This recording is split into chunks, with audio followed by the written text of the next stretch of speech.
ló lè fi ṣúgà sẹ́nu? Ta ló lè fi ṣúgà sẹ́nu? Òtútọ́ bí ò lóyún bí ò lárùn. so táwọn kan dẹ̀ máa ń sábà fún wa ṣe ní location gbà yẹn náà ojú wípé a lọ kó bàtà fún iṣẹ́ adélúwánu mọ́tò a lọ mú ìyá Rainbow ní Butcher Park mú wọn wá síbí. àsìkò tẹ̀ ń sọ èmi bí ẹ lè rántí díẹ̀ náà àwọn ọ̀gá ta nígbà yẹn. mo wà ní Tampa. èwo lẹ wà tẹ́lẹ̀. ANTP. kí ló ṣẹlẹ̀ ANTP yẹn ní tàwọn dáàdì yìí náà. táwọn dáàdì mi bá wà láàyè náà Tampa náà máa wà báyìí. báwo lè ṣe mọ̀. láti kọjá ilé tó ayé fọwọ́rọ́ Ọlọ́run gbà fún ara mi a máa parọ́. ṣe interview fún àwọn àgbà onítíátà mo ti rántí mo rántí pé mo ṣe interview fún àkọ́bí bàbá Ògúngbè Ọdóyè. ẹni tó bá máa ṣe eré orí ìtàgé ńgbà yẹn tí ò bá lóbìnrin eré ò lè dùn àwọn èèyàn ni wá wò wọ́n láyé ìgbà yẹn. bàbá mi ló ṣàlọ́mọṣẹ́ tó pọ̀ jù. bàbá wọn kì í fẹ́yàwó kan wọ́n máa ń lò wọ́n fún iṣẹ́ tíátà ṣégbà tẹ́yìn náà bẹ̀rẹ̀ ṣó sì rí bẹ́ẹ̀ náà. ayé àtijọ́ nìyẹn ayé àtijọ́ ṣe mọ̀ pé nígbà yẹn kò sí pé eré tí mo sọ pé kì í fẹ́ ṣe nǹkan sí yẹn máa pa mi kó gúrùpù yín wá kó gúrùpù mọ́ra wọn ó dàbí àwọn olórin kí Pasuma sọ pé àwọn fẹ́ lo àwọn ọmọọṣẹ́ lágbájá kí ẹ̀gbọ́n mi Ṣẹ̀fọ́ Àlàó sọ pé àwọn fẹ́ lo ọmọọṣẹ́ tàmí kò possible so bẹ́ẹ̀ ni tíátà yẹn ṣe rí láyé gbà yẹn àwọn bàbá yẹn pẹ̀lú kínú so ẹ̀dẹ̀mọ̀ èrò máa pọ̀ nù iṣẹ́ wọ́n máa ní ìdí ọkùnrin wọ́n máa ní ìdí obìnrin so wọ́n dẹ̀ máa rò pé tán bá gàgà kan lọ rí obìnrin kan tó wá gùdù gan wọn ò ní fẹ́ kó lọ kí wọ́n máa fi dè mọ́lẹ̀ káwọn fẹ́ ni so ìyẹn gbà yẹn ni ẹni bá sọ pé ìyẹn ló ṣẹlẹ̀ sí ìgbà ló pa ẹni tó bá dán ojú kòkòrò ló ní torí iṣẹ́ fẹ́ yàn. ok iṣẹ́ kọ́ lẹ fi fẹ́ ìyàwó yìí Tinúkẹ́. no. ṣẹjọ inú tíátà lẹ ti fẹ́ wọn. no torí iṣẹ́ kọ́ ni mo ṣe fẹ́ o. ṣáwọn tí ń ṣe tíátà kẹ́ tó pàdé. òun náà act mo rí èèyàn tó wù mí tí mo fẹ́ kí n má pàdé ẹni iṣẹ́ tíátà kó jẹ́ ta ni mo ti pàdé ẹ̀. títí tíátà ṣàlẹ̀ ti pàdé ẹ̀ ni ó ti yé mi bọ́ àwa ti síyàn kì í ṣe bẹ́ẹ̀. iṣẹ́ torí iṣẹ́ ẹ̀jẹ̀ má dùnú kí ni mo fẹ́ fún pé torí iṣẹ́ nígbà tí Tinúkẹ́ dé ó ń ṣe make-up náà sọ èmi náà ni mo kọ́ ní make-up so torí make-up yẹn náà ṣe máa ń pè káàkiri kì í ṣe pé bóyá ó ń ráyè act ìyálájẹ́ ni òun fúnra ẹ̀ tiẹ̀ ní time púpọ̀ so ṣé màá torí iṣẹ́ fẹ́ yẹn so mo rí ọmọbìnrin tó wù mí mo fẹ́ òun lọ́rọ̀ Tinúkẹ́. madam kejì ńkọ́.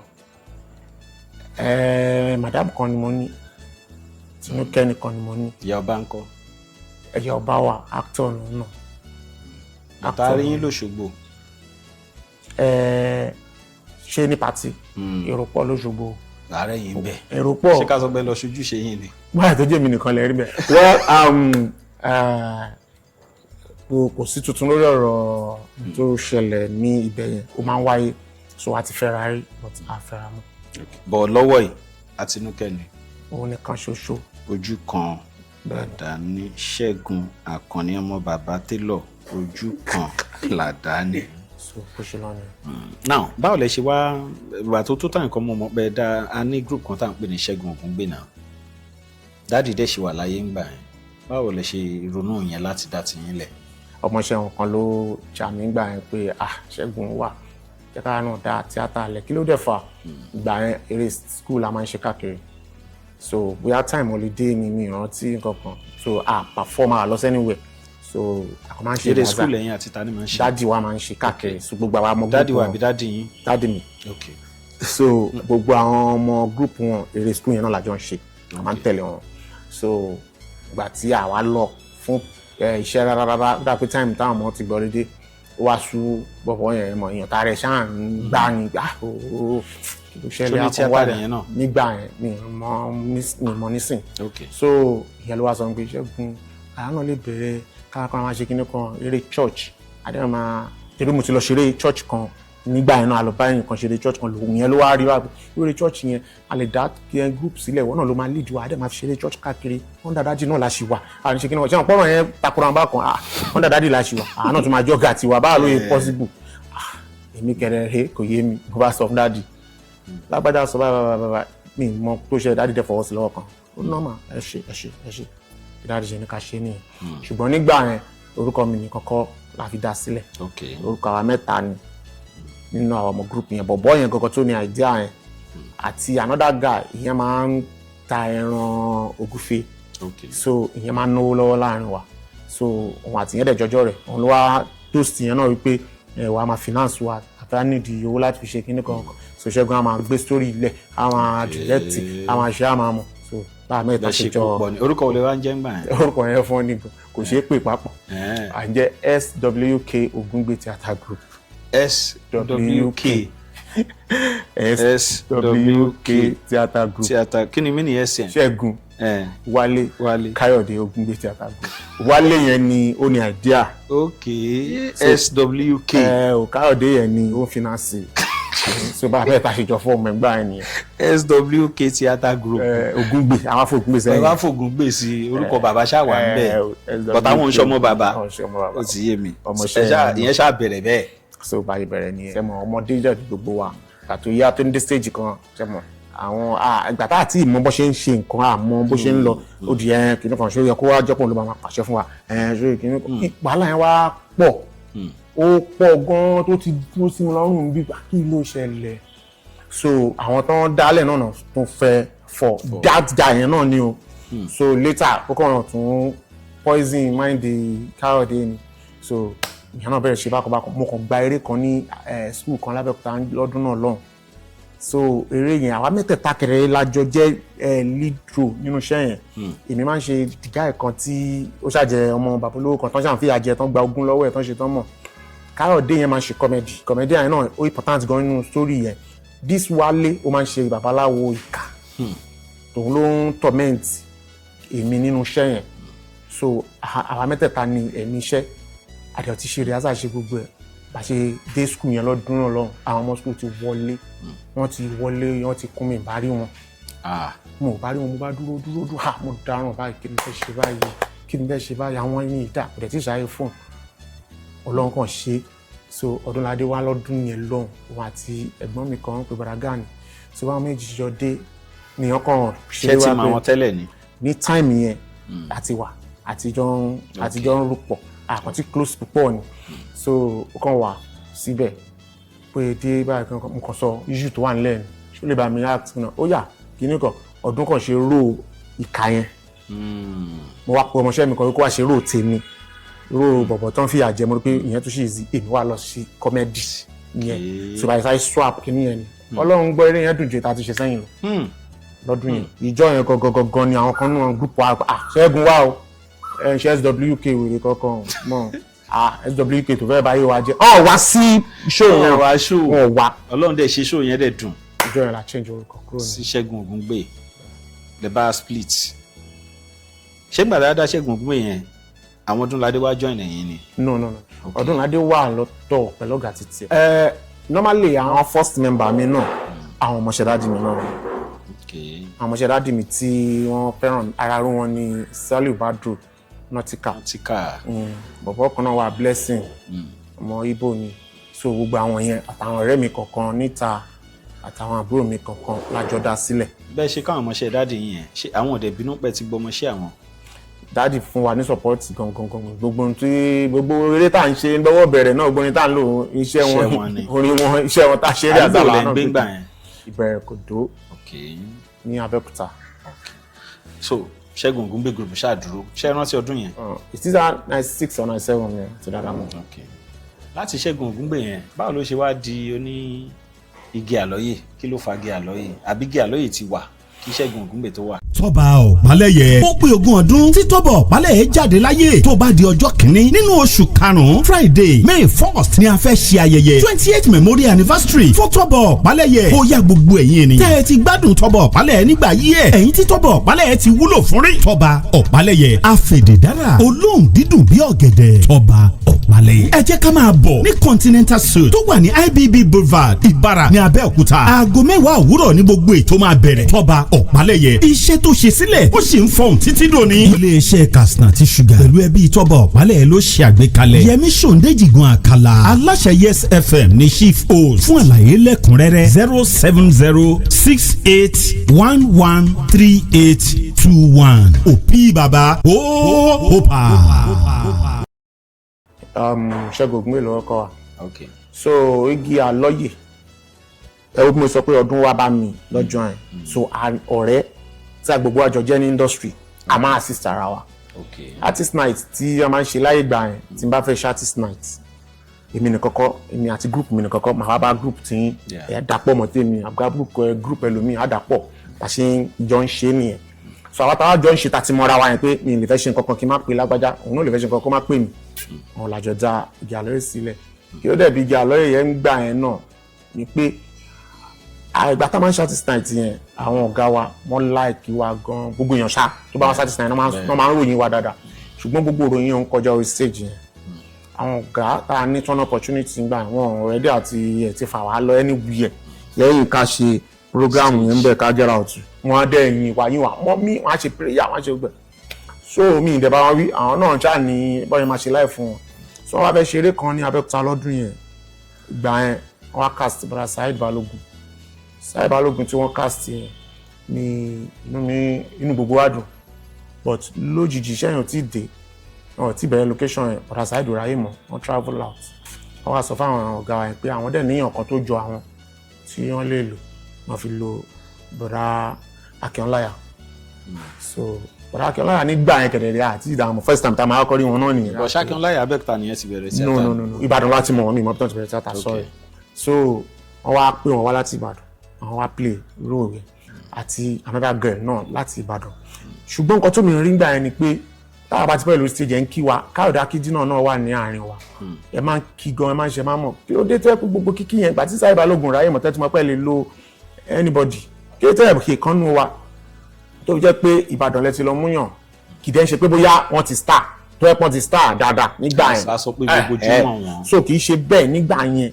wọ́n wá pé ẹ wá mo kọ́ pé ìkànnà àwọn èèyàn mi nìyẹn which is olówó gẹ̀mọ Àríjàn àkúrò ní location yẹn jọ yàn án lọlé ṣé báyìí máa ṣe rè títí so n táwọn káwọn dẹ̀ máa ń sábà fi wá ṣe ní location gbà yẹn náà ojú wípé bóyá wàá lọ mú ìyá Rainbow ní butcher park mú wọn wá síbí wàá lọ ra oúnjẹ fún Yomi Fashlanso wàá lọ kó bàtà fún Ìṣadélúwánu mọ́tò so n tá máa ṣe jù àdẹ̀tún fi crowd ṣùgbọ́n mo mọ nǹkan tó ń gbénu wà pé no kí ni ìwọ̀n àpárẹ̀ so ìyẹn mo wá pè pé ó ṣe jẹ́ ká sọ jí kò sí nǹkan kan tá a lè ṣe ju pé ká fara máa assist ara wa a ti mọ̀ pé iye tó ń fi ń ya fíìmù ó wọ́n iye tó ń fi ṣe kíní kan wọ́n ṣùgbọ́n gbogbo wa náà ni a lè ṣe crew a lè ṣe àwọn nǹkan kan so a ti wọ́n mọ̀ pé a ní tax ara wa lówó ni tó bá dà sí kò tèmi yes tá a bá ń ṣe yẹn fíìmù máa easy fún wa díẹ̀ láti ṣe so bí Àríjàn ṣe tó ṣe fa Igi Aloye nìyẹn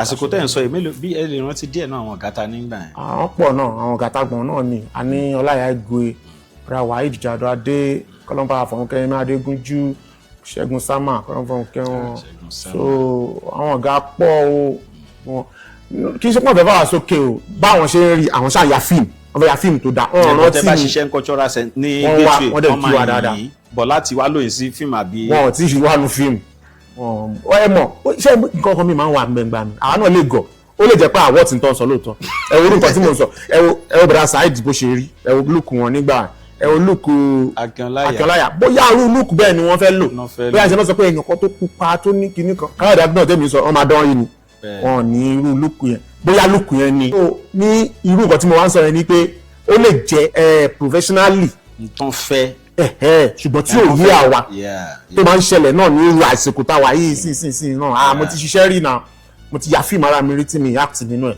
àwọn èèyàn believe tó bá sọ pé mo ya fíìmù rí tí mi dey act nínú ẹ̀ èmi fúnra mi ni mo jókòó ní mo bá wà kí mo fẹ́ ṣe nínú fíìmù yìí role mi lè play role ẹni tó dàgbà jù mí náà lè play role tó dẹ́wà ń bẹ̀ tó jẹ́ role gidi nìyẹn tí kìíní so later ẹnìkan wá ń bá mi sẹ́yìn ṣé wọ́n náà ó lè ṣe sí eléyìí bóyá sí nǹkan méjì mi nínú instead of that má jẹ́ ṣòkò act mo kàn sọ̀rọ̀ níbẹ̀rẹ̀ fíìmù yẹn mo kí àwọn èèyàn fún fíìmù mi tó ti lọ tẹ́lẹ̀ pé kíní kan mo dẹ̀ promise wọn pé eléyìí náà ẹ̀ máa gbádùn ẹ̀ so nígbà tí mo dẹ̀ tún parí fíìmù yẹn mo dẹ̀ tún bá àwọn èèyàn sọ pé alpha ṣe gbádùn àwọn èèyàn dẹ̀ like fíìmù yẹn mo pè táyà tún fíìmù yẹn ní bẹ́ẹ̀bẹ́ẹ̀ láyé gbà ẹ̀ ní ìṣòro kankan bẹ́ẹ̀ ni ṣe mọ̀ pé tó bá pé èèyàn kan ló ní nírú ìgbà tá à ń sọ yẹn náà tí mo wà lẹ́gbẹ̀ẹ́ mo pa kí ló dé ṣé kò rí mi ni ó lè jẹ́ pé táwọn rí nìyẹn but ọ̀tọ̀ ní táwọn rí so kì í ṣe pé bí àwọn ọ̀fẹ́ ẹ̀ pò. ó ti yé mi so Igi Aloye ṣàdúró lọ́wọ́ kan Igi Aloye yẹn produce tó bí àwọn mélòó náà nígbà yẹn. ẹnu Igi Aloye náà ti wá mọ gbogbo wa dáadáa because nígbà tá a form Igi Aloye ni a wá ń ṣe àwọn nǹkan tó wá pọ̀ tí ó máa ń dà bí àrà lójú àwọn èèyàn because nígbà táwa dé àwa change the stage yẹn a change artist night yẹn oníbọn yín ṣe artist night wọn tẹ́lẹ̀tẹ́lẹ̀. báwo ló ń ṣe tẹ́lẹ̀. normal gbé normal drama wá àwọn èèyàn wò ó akọrin bákan nígbà tí ń wò wò náà dẹ̀ ni àwọn ẹlòmíì gan máa ti sùn kí ọ tó wo eré méjì ṣùgbọ́n nígbà tó dìgbà táwa dé kò sórun lójú anybody àwọn èèyàn gọ́gọ́ fúnra máa ń béèrè kó tó ra ticket pé ṣáà èèyàn kọ́ láyé ṣín. àwọn èèyàn máa béèrè pé ṣé àwọn guys yẹn máa perform ṣáwọn ọjà Aloye máa perform tó ń bá gbọ́ pé a ò perform wọn ò lè ra ticket so àwọn committee fúnra wọn ti wádìí di fix wa ẹni oṣù tó bá fẹ́ ṣe a gbọ́dọ̀ perform so tó ráwa náà máa fi ta kíní yẹn bàtà àdé stage a change stage o gbogbo tán òrìrì là ń gbé orí stage. bẹ́ẹ̀ni ẹ tún máa ń ṣe bíi comedy ńgbà yẹn náà lórí stage. ẹ gangan ni demand ẹ máa ń wọ bí aṣọ òkè báyìí. ọ̀rọ̀ tá à ń sọ yìí ti ń lọ bí 20 something years o torí wọn rántí ńgbà yẹn. bẹ́ẹ̀ni ṣé rántí orin yìí ṣá. èwo ni. gọlọ ló lógbò ń ṣàwo lóru gọlọ ni. bẹ́ẹ̀ni. gọlọ ló lógbò ń ṣàwo lóru gọlọ ni. gọlọ ló máa lọ gọlọ ló máa bọ̀. orin bàbá Ògúndé ni so àwa lò fún stage kan nígbà yẹn tí a pè àkọlé ẹ̀ ní gọlọ. ta ló yóò sponsor ṣe yẹn gbà yẹn.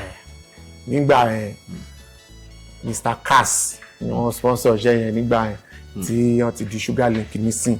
so ohun mi sọ pé ṣe rí àwọn ìṣẹ̀lẹ̀ àná ìtàn ni lónìí ṣe rí kò sí nǹkan tá à ń ṣe lénìí tí ò ní di ìtàn tó bá dọ̀la.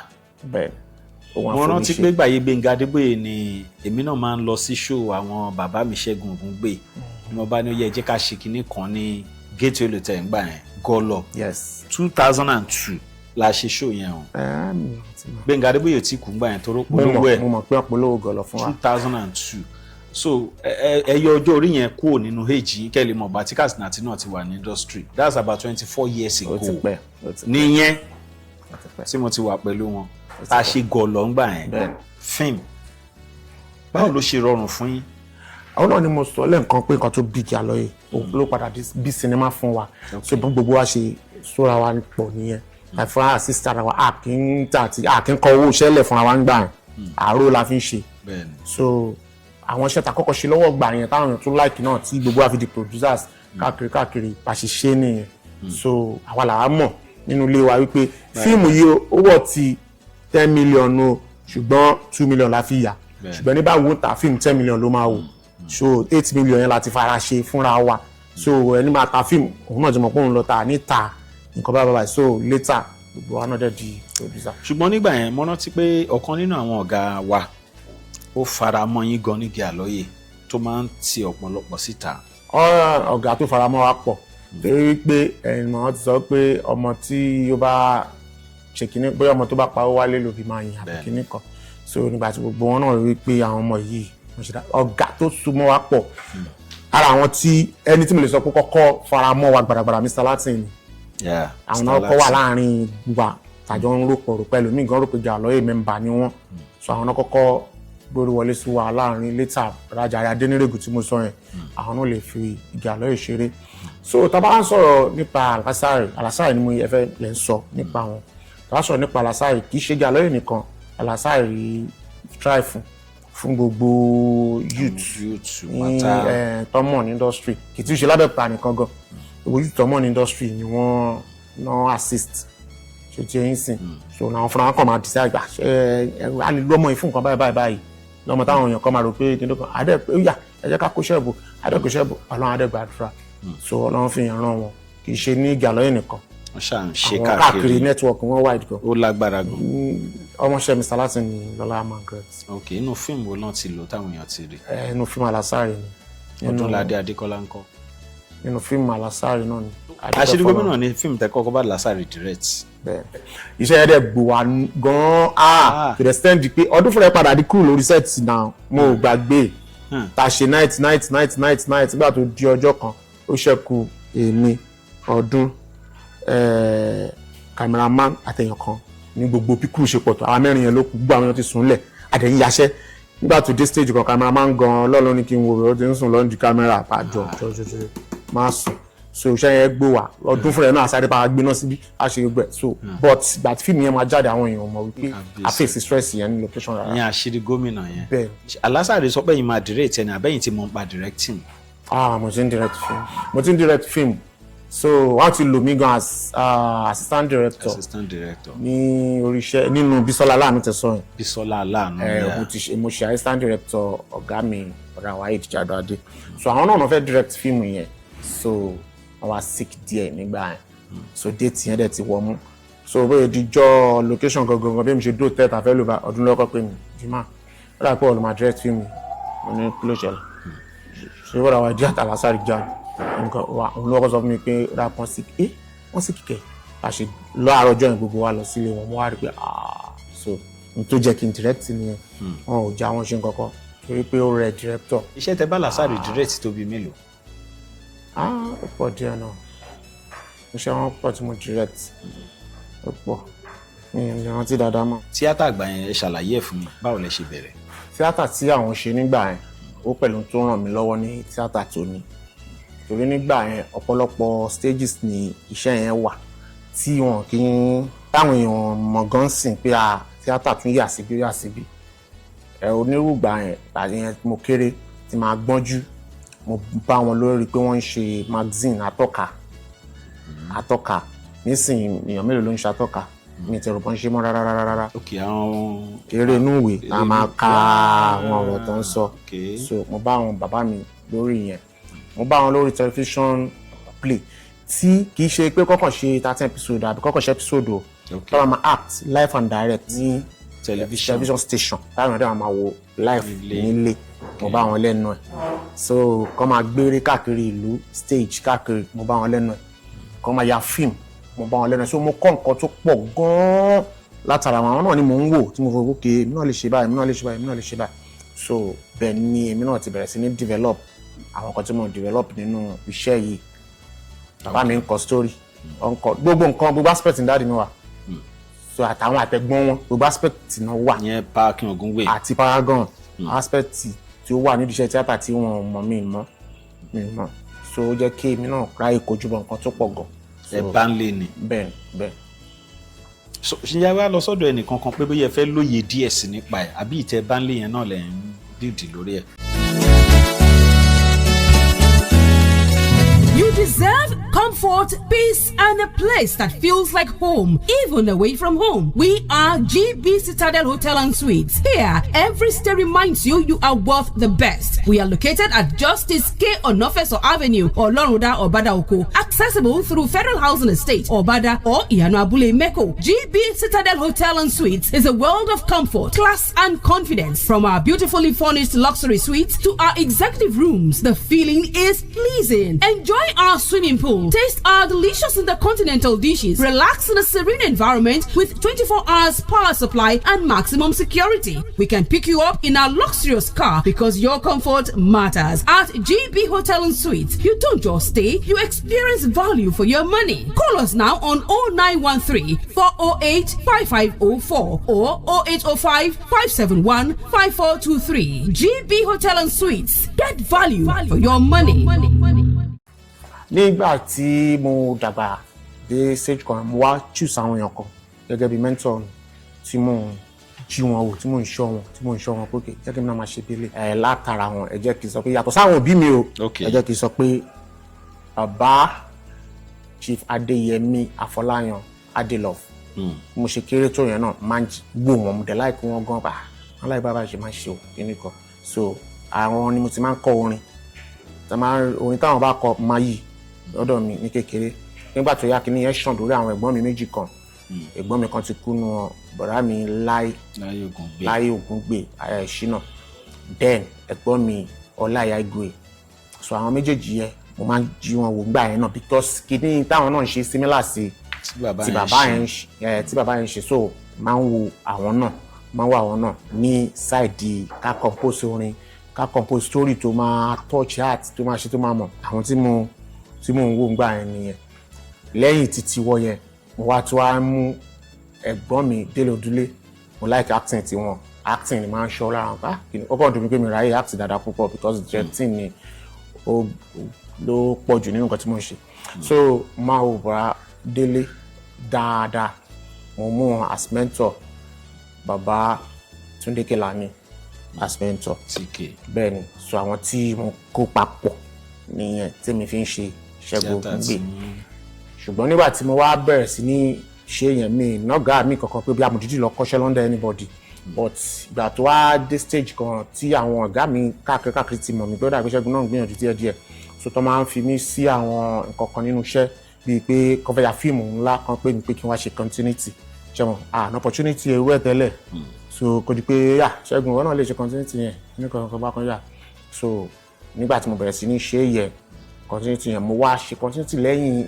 ẹ̀gbọ́n mi kan àwọn náà tún ti lọ recently Jàre Adénírégun so mo ṣe ìtura director bẹ́ẹ̀ni ṣe ìtura so ìgbà tí mo ṣe continuity lẹ́yìn wọn mo máa wá ń disturb àwọn gan hello sir kí ló dé tẹ́ ṣe ní ká ya ṣọ́ọ̀tì wọ́n máa explain the reason fún mi ok kí ló tẹ́ ṣe ní ká fi kíní ìsára ògiri ń bí o mọ̀ pé ó ṣe yẹ kó lọ nítorí nǹkan bá wọ́n máa explain so anybody bá bí mi léèrè pé ta lọ guy bóyá ní directing side yẹn máa sọ wípé Jàre Adénírégun kì í ṣe pé mo dídì lọ bá wọn pé mo fẹ́ kọ́ṣẹ́ ṣùgbọ́n pé mo ṣe continuity lẹ́yìn wọn mo máa ń lọ wọn fún gan mo máa ń bi wọn léèrè gan so mo ṣe continuity lẹ́yìn wọn fúngbà tó pọ̀ so mo kọ́ iṣẹ́ látara tiwọn náà.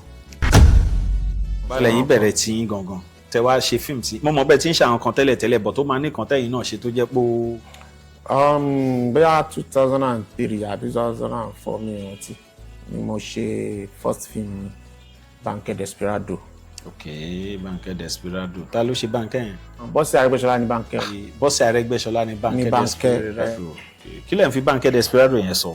ọmọbìnrin kan tó ya yàkuyà láti kékeré tí ó ti lọ join ẹgbẹ́kẹ́gbẹ́ láti kékeré ọmọ olówó ni ṣùgbọ́n kárátà ọkùnrin kan wà ńbẹ̀ tó ń jẹ́ Gódìjà so tí òun dẹ̀ nẹni tó ń fẹ́ kan tó máa ń tẹ so ẹni tó ń fẹ́ yẹn ìyẹn love ẹ̀ bọ̀ tí yẹn ń ṣolówó so ìyẹn wá ṣáàforí gbá nítorí tiẹ̀ àwọn kankan ṣẹlẹ̀ sí ìyẹn ṣá ló bá a ṣe àwọn ètùtù kan ṣe gbé ṣùgbọ́n gbà tó rí ọmọ olówó ti bí ó ṣí eléèlẹ̀ láì mọ̀ pé ọmọ olówó yẹn gangan fẹ́ lòun fún rẹ̀ fún nǹkan tó ń ṣe níbẹ̀ so ọkùnrin gangan la fi bá rí àwọn lójú kòkòrò. lẹ́yìn Banque Desperado nǹkan. ìgbà ni mo ṣe bẹ́ẹ̀ bẹ́ẹ̀. kí lẹ fi yẹn sọ. mo fi yẹn sọ pé ká tó máa judge èèyàn ẹ gbọ́ tẹnu ẹ̀ kẹ́ tó judge ẹ̀ torí nínú iṣẹ́ yẹn the girl kan wà ńbẹ̀ tí ó rí ọ̀rẹ́ ẹ̀ kan ó ń ṣe sọ́kọ ọ̀rẹ́ yẹn ó ń ṣe so tinú bí àwọn èèyàn kan bá kan ọ̀rẹ́ ṣáà ká mọ́ wọ́n disgrace ẹ̀ wọ́n lè dànù wọ́n ṣe wọ́n mọ̀ kankan so nǹkan kó túká ọ̀rẹ́ yẹn ṣáà ń fèsì nǹkan kan ìgbà tó wá ń fèsì yẹn náà kí ló ṣẹlẹ̀ kí ló gbà tán lọ yẹ̀ wò wọ́n wá ní pé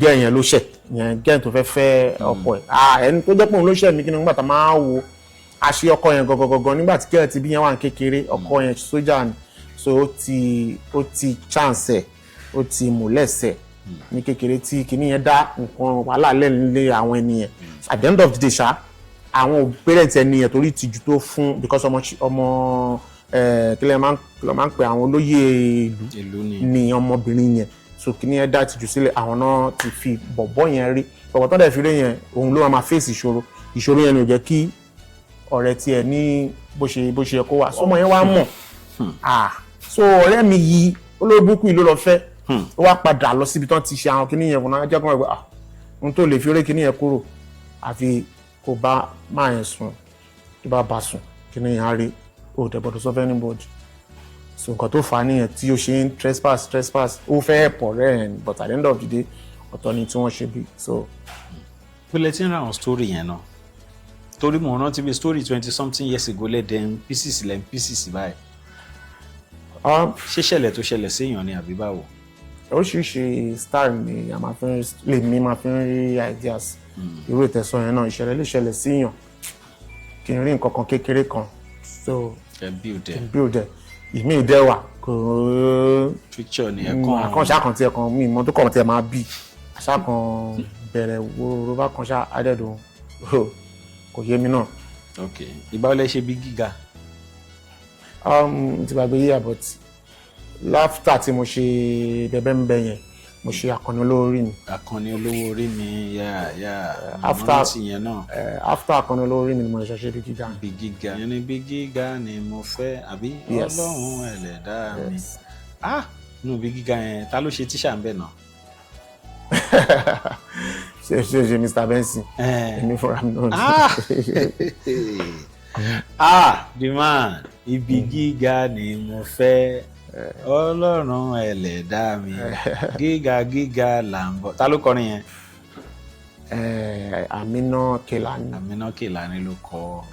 Kí lẹ rò débi Ibi Gíga yẹn náà?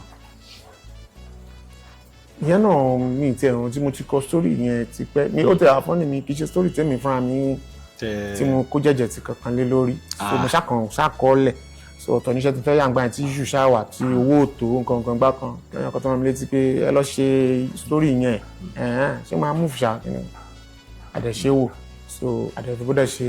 Ó kọjá bẹ́ẹ̀. Lẹ́yìn Ibi Gíga ńkọ́? Lẹ́yìn Ibi Gíga Ọpẹ́yẹmí Onítíátà.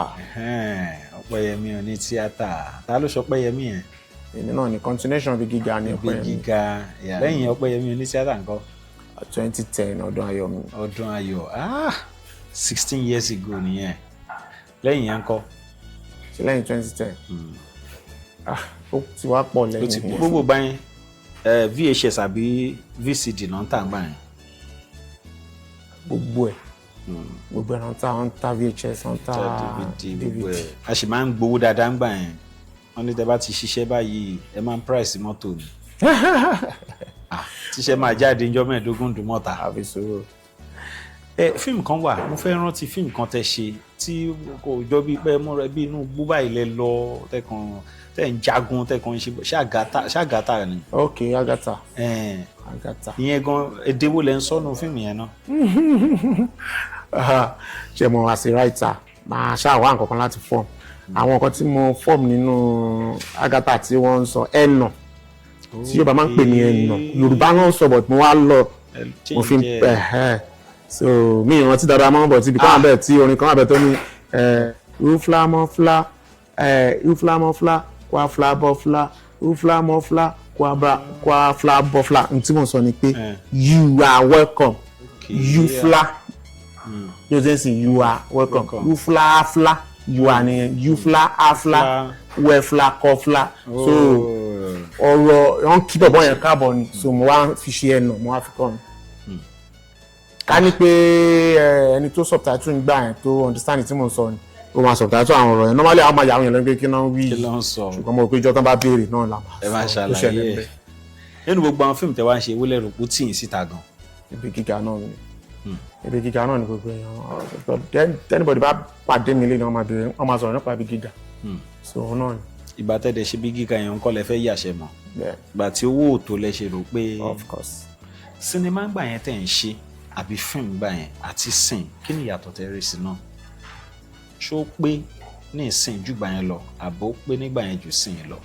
50-50 náà ni nígbà yẹn ṣe mọ̀ pé technology níbi tó dé nígbà yẹn so ó níbi tí wọ́n ti ń wo fíìmù wa nígbà tó di ayé ìsìn technology ti kúrò bẹ́ẹ̀ ọ̀pọ̀ ti sún so àti ń wò níbòmíì à ń wò lórí YouTube à ń wò ní Netflix gbogbo online à ń wò ní cinema normally wọ́n ń wò cinema nígbà yẹn náà so nísìn ó ti yàtọ̀ ṣàwárí ti sìn ó pé ṣùgbọ́n a máa ṣe iṣẹ́ ju ti tẹ̀yìn yẹn lọ ní iṣẹ́ tí wọ́n ń ṣe nígbà stress tá à ń ní nígbà yẹn ò tó ń tà ní nísìn tó bá ti ṣe fíìmù gbà yẹn tẹ́kàn ṣe kìíní kan tọ́kàn ti polówó ẹ̀ ní wọ́n bá wọn ó ti tà ṣùgbọ́n nísìn wà polówó pa because èrò ti pọ̀ ní díẹ̀ and ibi táwọn èèyàn ti máa rí polówó yẹn náà ti kún ká ó ti pọ̀ lóríṣiríṣi so gbọ́dọ̀ make sure pé òun jẹ́ káwọn èèyàn mọ̀ káàkiri so n tí mo rí ń bẹ nìyẹn. Wàhálà ti sìn pọ̀ ju ti tẹ́lẹ̀. Wàhálà ló pọ̀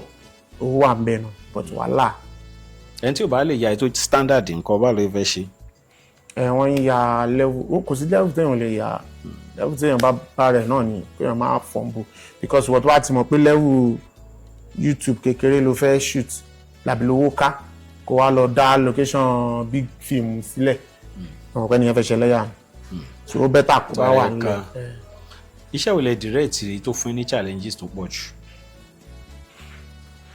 Méjì ni 2010 àti cinema tí mo ṣẹ̀ṣẹ̀ yà méjèèjì ló fún mi ní challenge gangan tí mo jìdí ń pe àwọn pásítọ̀ lé lórí pé ẹjọ́ gbà mí kí ló ń ṣẹlẹ̀ kí ló ń ṣe mí so àwọn iṣẹ́ méjèèjì ni ìgbà tí 2010 yẹn.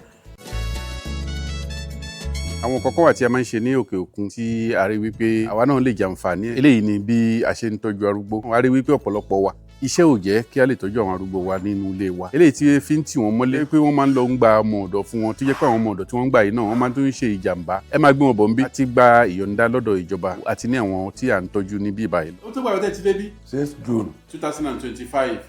Kí lẹ rí sí ìtọ́jú tó ń fún yín bí báyìí? Wọ́n ń gbìyànjú. Ẹ ń jẹun lásìkò. Bẹ́ẹ̀ni. Ìnáṣẹ́ máa ń jìnrìn jáde. Máa ń ṣeré lọ síta. Ilé-iṣẹ́ wa yìí ó kalẹ̀ sí Olómore, à ń pè ní Mercy Health Nursing Home, number 7 Shodalamu Street, Surulere, Olomore, Abeokuta. I got my own specialty in different areas of care of the older people. Lẹ́yìn tí mo kọ́ṣẹ́ tán ní Àròǹbí, òun ni mo wá lọ sí òkè òkun over 25 years now. Bájẹ́ màmá ni bájẹ́ bàbá.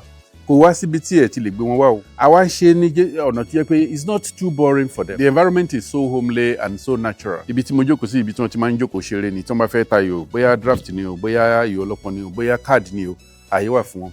Music is there inside the house. A ní mọ́tò ń bíbá tí a fi ń gbé wọn jáde. Bóyá ẹlòmíì fẹ́ lè fẹ́ lọ sí church. Ẹlòmíì lè ní doctor's appointment. Yàtọ̀ sí yẹn, a ní dedicated hospital tí ó ń look after bíbá. Ifros Hospital kò ju 5 minutes walk lọ. Yẹn lè kàn sí wa lórí ẹ̀rọ ìbásọ̀rọ̀ wa. Give us a trial. I will be able to look after your elderly for you. Ìgbà tí 2010 yẹn alẹ́ ọjọ́ kan ṣo náà ni mo ní issue yẹn pọ̀ gan-an Ọlọ́run yọ mí gan-an gbà ibi tó rẹ̀ mí dé lẹ́yìn tá abúlé tá ti shoot bẹ́ẹ̀ àti ó dé stage kan mo fa àwọn èèyàn mílẹ̀ kan máa parí ètò kù lọ èmi ti kó lórí set mo dẹ̀ lọ sùn síbì kan mo ṣàfàṣọ bóra síbẹ̀ àṣebi tí àwọn ọmọ onífàyàwọ̀ ń gbé mọ́tò gbà ni mo sùn sí àmọ́ mo ṣàsùn tèmi ìdájí táwọn ènìyàn ṣetán nínú igbó yẹn tán ń bọ̀ náà producer rẹ̀ láàrin ọ̀nà nínú igbó ni mo sùn producer rẹ̀ because ó ti rẹ̀ mí gan ibẹ̀ làwọn ará abúlé ní ẹlẹ́dàá òkú ò ọlọ́mà sí máa ń yíyọ ibi náà ń gbé mọ́tò gbà tó máa ti escape máwọn custom lọ́wọ́ ẹjọ́ ẹni tó ń gbé mọ́tò bọ̀ tó ń lé bọ̀ ṣé àgórí èèyàn ṣé èèyàn máa wà láì but àdúpẹ́ fọlọ́run pé kò ṣẹlẹ̀ bẹ́ẹ̀ àràrú nǹkan tí mo sọ nìyẹn so ìyẹn fún mi ní challenge gan then cinema tí mo ṣe yà. ọ̀rọ̀ yín location. Ọlọ́run ẹ ṣàánú mi ẹjọ́ torí Ọlọ́run Ìrẹ̀tẹ̀ lórúkọ mi kò ní bàjẹ́ fún yẹn ẹjọ́ ẹ ràn mí lọ́wọ́. Kí ló ṣe ẹ sá Ìrẹ̀tẹ̀ lórúkọ mi ẹjọ́ mo nídìí nǹkan kan ní máa 20 gogogogogo. Ìrẹ̀tẹ̀ lórúkọ mi. ṣé yóò jẹ́ Ìrẹ̀tẹ̀ ni. èèyàn mẹ́rin ló jẹ́ Ìrẹ̀tẹ̀ nínú fámìlì wa. ó ṣe bí fíìmù ní Ìrẹ̀tẹ̀ fíìmù tí Ṣẹ́gun Ògúngbè ṣe tá ló máa jáde ní ọdún 20. ọ̀rọ̀ yín location. ìyẹn fún mi ní challenge wípé mo ń ké live and direct to the extent pé àwọn èèyàn tí mo pè bí ilé Ṣẹ́gun ṣé ìwọ náà jẹ́wọ́ abúlé ni ṣé òsanwó fún alábúlé ò fún wa ní iṣu mo sanwó mo ṣe gbà àwọn wá ní kíní kan náà wò títí nígbà tó yá wọ́n mọ̀ pé kì í ṣe ọ̀dọ̀ àwọn alábúlé dé ó fún mi ní iṣu mo ké gangan ni ó gbó mi sà ó bọ̀ lọ́nà báyìí. Sinima gbà yẹn mo ọ̀tọ̀ tí ẹni sọ̀rọ̀ mo fẹ́ yà gbà yẹn náà ọ̀tẹ̀mí àti sísítà mi Ṣọlá Ṣọ́bọ̀wálé àjọ ní date lórí iṣẹ́ so gbà táwọn máa fún mi ní date pé ó yá Ṣẹ́gun jẹ́ ká ṣiṣẹ́ yẹn ní gbà báyìí so mo dẹ̀ travel gbà mí sí Nàìjíríà mo wà kí ní kò so ibẹ̀ láti wá wò pé kí ló lè ṣẹlẹ̀ pẹ̀lú level tí mi dẹ́fẹ̀ yà tẹ́lẹ̀ mi ò mọ̀ pàǹtí máa sáré fún mi date báyìí kò work o pẹ̀lú level yẹn àwa chase mo story wo so mo wá ní ẹnìkan tó jẹ́ nínú àwọn èèyàn mi director lòun náà writer ni bí àkànjọ sọ̀rọ̀ nǹkan àwọn náà wá pa ẹ ṣe nǹkan báyìí làwọn àjọ brainstorm lórí ẹ̀ báyìí ṣe ni lágbára Ọlọ́run ó máa jáde ní March by God grace. March ọdún yìí. lágbára Ọlọ́run. àbọ̀ máa wò ní sinimá. ní sinimá náà ni fẹ́ fi celebrate 50 years mi nítorí wípé oṣù yẹn náà ni mo pé 50 so wà dẹ̀ fẹ́ celebrate ẹ̀ so ara program mi mo máa yí show fíìmù sinimá mo ní orin record tó fẹ́ jáde ní gbogbo time yẹn náà ni so a dẹ̀ máa ṣe party Alhaji Malaika náà máa bá a kásẹ̀ àwọn náà máa bá a kásẹ̀ gbogbo everything. ṣé déètì ti wà báyìí. bẹ́ẹ̀ déètì wo la fẹ́ ṣe torí àwọn olólùfẹ́ yín tó ń wò wá báyìí. date tí fíìmù máa jáde ní time ìtúnu àwẹ̀ lágbára Ọlọ́run ni ó máa jáde sí. Mo dẹ̀ fẹ́ kí gbogbo àwọn èèyàn first time lélẹ̀ fún mi ẹ bá mi jáde lọ́tún lọ́sì kẹlọ́. ṣé sinimá àkọ́kọ́ yín ni? Bẹ́ẹ̀ ni sinimá tí máa kọ́ ṣe ní àsìkò ìtúnu àwẹ̀ yìí tá a fẹ́ mú yìí.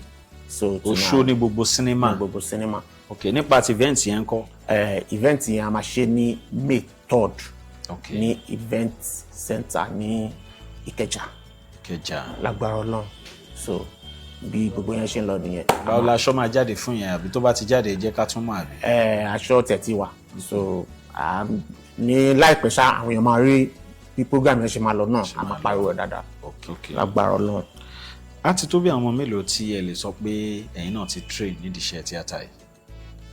àwọn ọmọ tí mo train pọ̀ wọ́n pọ̀, so kì í tún ṣe àwọn ọmọọṣẹ́ mi nìkan àtàwọn ọmọ group ní group náà tí mo train wọ́n pọ̀. nígbà tí adági Aloye sílẹ̀ ṣe pé a pa group papọ̀ ni, so most àwọn èèyàn tó kúrò nígi Aloye náà mo train wọn dáadáa. mo wà ní Tampa. èwo lẹ wà tẹ́lẹ̀? ANTP. kí ló ṣẹlẹ̀? ANTP yẹn ni tàwọn dáàdì yín náà. táwọn dáàdì mi bá wà láàyè náà Tampa náà máa wà láàyè. báwo lẹ ṣe mọ̀? ọ̀bà mi lè lajú sílẹ̀ kí wọ́n kúrò níbi tí mo bá wà.